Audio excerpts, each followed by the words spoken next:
Trump declares end of Gaza war as last Israeli hostages swapped for Palestinian detainees. The Israeli military said it had received all 20 hostages confirmed to be alive, after their transfer from Gaza by the Red Cross.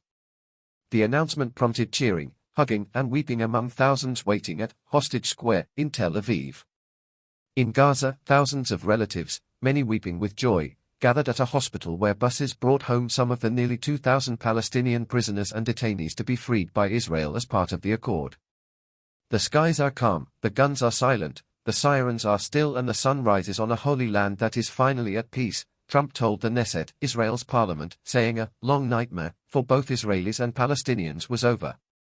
The U.S., along with Egypt, Qatar, and Turkey, mediated what has been described as a first-phase agreement between Israel and Hamas for a ceasefire and the release of hostages by Hamas and prisoners and detainees by Israel. At the Egyptian beach resort of Sharm el-Sheikh later on Monday, Trump and President Abdel Fattah al-Sisi hosted more than 20 world leaders for a summit intended to cement the truce. At the opening of the summit, Trump signed a document with Egypt, Qatar, and Turkey's leaders welcoming the agreements on Gaza and pledging to work collectively to implement and sustain this legacy. Egypt's presidency said that discussions included the governance, security, and reconstruction of Gaza.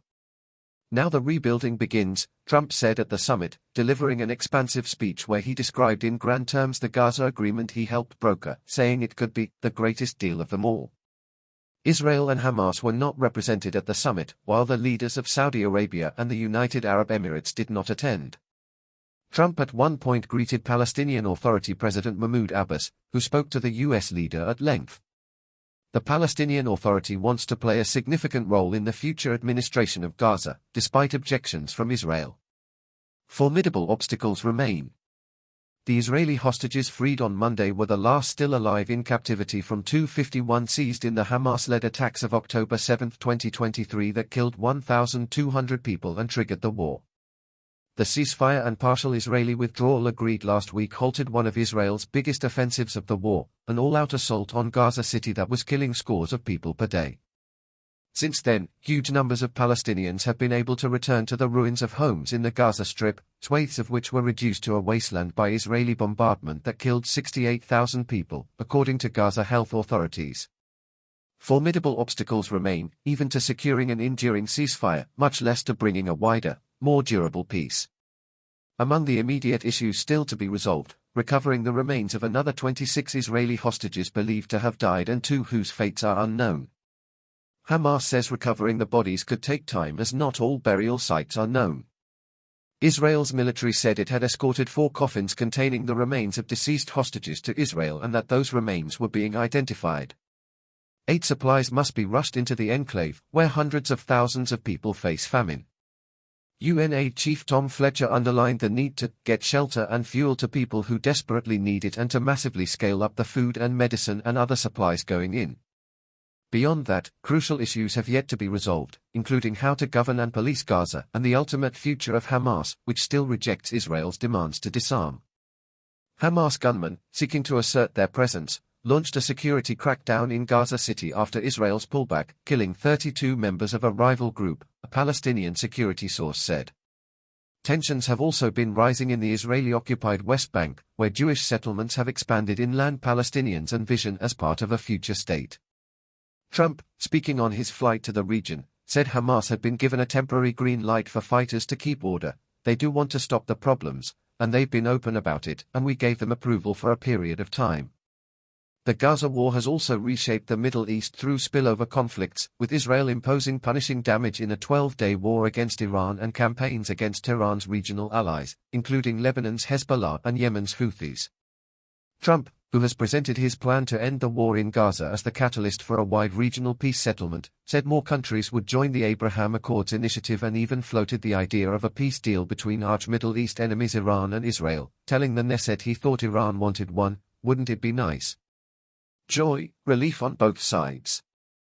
Beaming with relief and joy, 2 released hostages waved to cheering crowds from vans on the way to an Israeli hospital, one hoisting a large Israeli flag then forming a heart with his hands. Video footage captured emotional scenes of families receiving phone messages from their loved ones as they were being released, their faces lighting up with disbelief and hope after months of anguish. "I am so excited. I am full of happiness. It's hard to imagine how I feel this moment.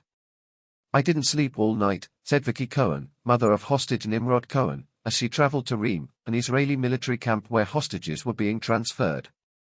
Palestinians meanwhile rushed to embrace prisoners freed by Israel. Several thousand gathered inside and around Nasser Hospital in Khan Yunis in southern Gaza, some waving Palestinian flags, others holding photos of their relatives. I am happy for our sons who are being freed, but we are still in pain for all those who have been killed by the occupation, and all the destruction that happened to our Gaza, a Gaza woman, Ahmed, told Reuters in a tearful voice message. Freed prisoners arrived in buses, some of them posing from the windows, flashing V for Victory signs.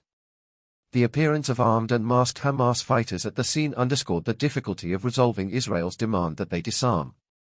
Israel was due to release 1,700 detainees it captured in Gaza, as well as 250 prisoners from its jails convicted or suspected of security offenses, including attacks on Israelis. Reporting by Mayon Lubel, Stephen Shee, and Alexander Cornwell in Jerusalem, Nidal Al-Mughrabi, Mena Allah Eldin and Jaidar Toha in Cairo, Andrew Mills in Doha, Evelyn Hochstein aboard Air Force One, Jana Chowkir, Ahmed Elimam and Tala Ramadan in Dubai. Writing by Howard Goller, Angus McDowell, Peter Graff and Simon Lewis. Editing by Lincoln Feast, Timothy Heritage, Mark Heinrich, Francis Kerry and Alistair Bell.